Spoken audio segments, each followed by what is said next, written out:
Você só aprende, eu vou repetir aqui pra câmera lá, você só aprende se existir neuroplasticidade no seu cérebro.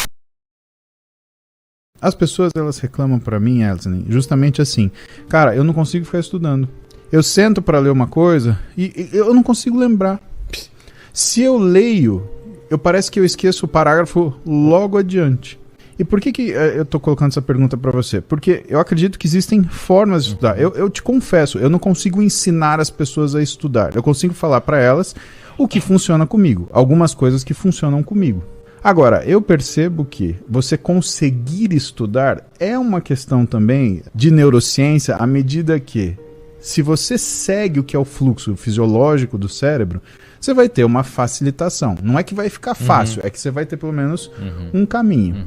E que não é só uma forma pedagógica, é uma forma de progressão, é que nem uma carga, né? E aí o que eu explico para os meninos? Falo, olha, dentro das poucas coisas que eu posso falar para eles, olha, você não vai acordar amanhã e vai estudar 16 horas, né? Porque você não vai conseguir. É a mesma coisa que falar para um sujeito que está entrando na academia fazer supino com 350 quilos.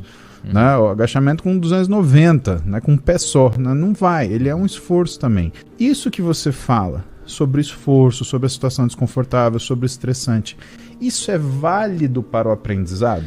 É bacana porque sempre quando a gente vai falar sobre estudo, o exercício físico é um paralelo que é quase perfeito. É mesmo? Metaforicamente falando, um cérebro é muito parecido com um músculo, porque quando mais você exercita, mais ele fica bom e eficaz, tanto em gasto metabólico, quanto em uso, quanto em tempo de uso, quanto em eficácia de uso e tudo mais. Quando vem me perguntar de estudo, cara, Eslin, é umas perguntas que às vezes eu recebo, cara, que eu fico pensando, essa pessoa tá errada em múltiplas camadas que eu nem sei como que eu começo a responder ela.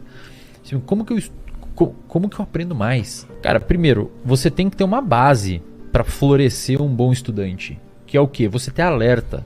Não existe cérebro que aprende sem alerta. O aprendizado depende de alerta.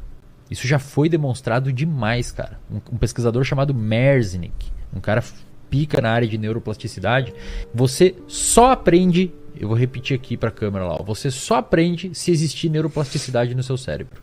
A neuroplasticidade é a mudança das células do seu cérebro via experiência. Então o estudante que chega para mim falando assim, cara, eu não consigo aprender, eu não consigo estudar direito, eu tenho dificuldade, aí ele vai lá e fala pro Paulo na caixinha ou no banha, fala, eu não sei o que acontece, eu leio 3 páginas e não entra nada na minha cabeça, e aí eu fico com preguiça. Você não consegue uma boa capacidade de estudo se você não tiver alerta. Se você não ter alerta. Cara, e o alerta, ele é o oposto do sono. Então você precisa dormir bem para conseguir ter uma capacidade de... É o início, é a base, é a terra. É tipo, você quer plantar um pé de limão, um pé de laranja, você tem que ter uma terra possível ali. E essa terra é o alerta. Depois que você tiver isso, aí você tem que ter um ambiente favorável, um lugar que você tenha silêncio, uma estratégia de estudo, o que você vai estudar. E principalmente, cara, motivação. Eu tenho uma aula lá no reservatório de dopamina que eu fiz, que chama Como Aprender a Gostar de Estudar. Não é sobre como estudar. Técnica, não é técnica de estudo. É como aprender a gostar de estudar, onde eu tento explicar para a pessoa como usar o sistema de recompensa dela. Eu vou te falar uma coisa que é meio óbvia, mas você vai explicar isso. É muito mais fácil a gente estudar de uma coisa que a gente precisa de uma coisa que a gente não precisa.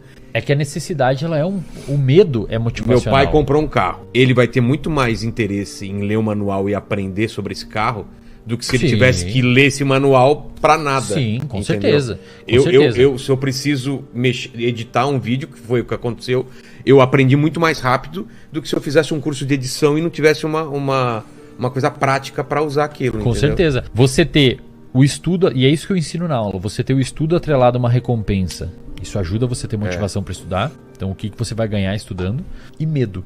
Medo. Você tem que ter medo, cara. Medo do quê? Como é que você não tem medo? Medo como é que o Paulo, que é um sucesso, de bombar na prova ou de fazer cagada com os pacientes, não tratar direito alguém, não conseguir evoluir, outros canais do carro do meu pai de estragar lá na puta que pariu e não sei o que fazer, outros podcasts atropelar o teu porque a edição tá ruim. Tem que ter medo, cara. Então medo sim, até porque o cortisol, que é um dos hormônios do medo, ele é neurotrófico. Exato. Não é à toa que o cortisol é neurotrófico. Por quê? Numa situação de medo, o que você tem que fazer? Reagir. E lembrar, né? Exatamente. Eu não sei se as pessoas sabem, mas o estresse pós-traumático, que é um transtorno, é uma super memória. O quê? Claro. Sim. Você foi assaltado na rua escura. Aí você começa a ter medo de todas as ruas escuras porque você não esquece que foi assaltado na rua escura. É uma você super tem medo memória. de escuro, você tem medo de rua, você tem medo das E associações. é importante, cara. Eu sei que é estranho, mas é importante evolutivamente você lembrar de onde que aconteceu uma cagada com você. Claro. Você não fazer de novo. Fazer de novo, né? Só que o problema é que às vezes isso generaliza no seu cérebro pra outras coisas. Então você tem medo de descer aqui no escuro. Não foi aqui que você foi assaltado. Foi escuro que você foi assaltado. Eu acho que é legal a gente levantar isso, porque tem dois caras que eu gosto muito, assim, e que tem relação com isso. Um, Steven Pinker, que tem esse livro, How the Mind Works, e um dos caras que... Um dos livros que eu me surpreendi, que eu achei que, putz, ia ser um livro estranho, ranheta, mas que eu gostei bastante, de um cara que chama Rick Hampson.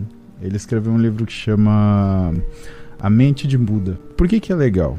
O Steven Pinker, ele fala que a inteligência, você tem duas formas de trabalhar o cérebro. Primeiro, a forma objetiva, que é ele categorizando informação.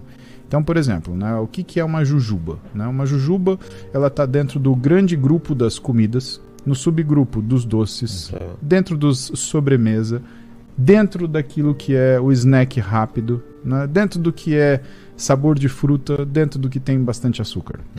Isso é a jujuba. Então, uma das habilidades do cérebro e a forma dele aprender, ele é agrupar. Por isso também a nossa grande capacidade ou a grande tendência que a gente tem de criar padrões. Economiza energia, muita energia. Exatamente. E a outra coisa é a nossa capacidade de controle de emoção. Por quê? Quando você tem a categorização de informação, ela não transforma as suas ações. E que as emoções são necessárias para que exista ação. Então, a emoção participa também, de certa forma, da inteligência. À medida que a emoção é o trigger para ação. E aí a gente tem as 6 emoções básicas. Então, tristeza, medo, aversão, raiva, surpresa e, finalmente, alegria. E que essas emoções, elas trabalham para modular a sua ação. Né? E que dentro dessas, bom, pelo menos ele falando, né? Dentro dessas, a mais importante seria, surpreenda se você, não é a alegria, mas é a aversão, que a aversão te mantém vivo. O que é a relação com o Rick Hampson?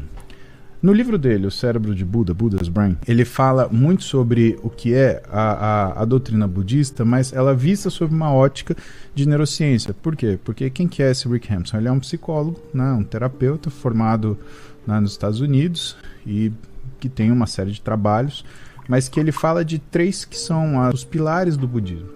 Né? Basicamente, virtude, concentração e sabedoria. Virtude, você ter um propósito. Concentração, de você conseguir ter a capacidade de foco em uma situação. E sabedoria, a capacidade de você ter um pensamento elaborado. Só que essas coisas, e aí a gente está com o Wesley aqui, a gente desenvolve, certo? E que isso tem relação também com a nossa capacidade de estudar e de, principalmente, não só gostar de estudar, mas você achar importância no que você está fazendo. Eu vou te ser muito sincero, por exemplo, música é matemática. E eu aprendi a tocar violão. Para que eu aprendi a tocar violão? Eu tinha um motivo muito importante, né? Eu queria tocar violão para Roberto, que era uma motivação muito forte para mim. Então eu peguei o violão, blém, blém, blém, blém, blém, até saiu uma música, saiu, né? E é uma forma de estudo. Então, talvez se eu fosse pegar qualquer outro instrumento, ou se eu fosse sem contexto, nunca ia aprender a tocar o instrumento, porque eu tinha um motivador muito forte, né? Então, eu acho que vale a pena, Wesley, a gente elencar algumas coisas, já que a gente está aqui e já que a gente estuda bastante, e não necessariamente porque a gente gosta, né, daquele determinado assunto. Por exemplo, às vezes a gente tem que olhar coisa que a gente não gosta de olhar. Precisa, né? A gente precisa. Mas precisa.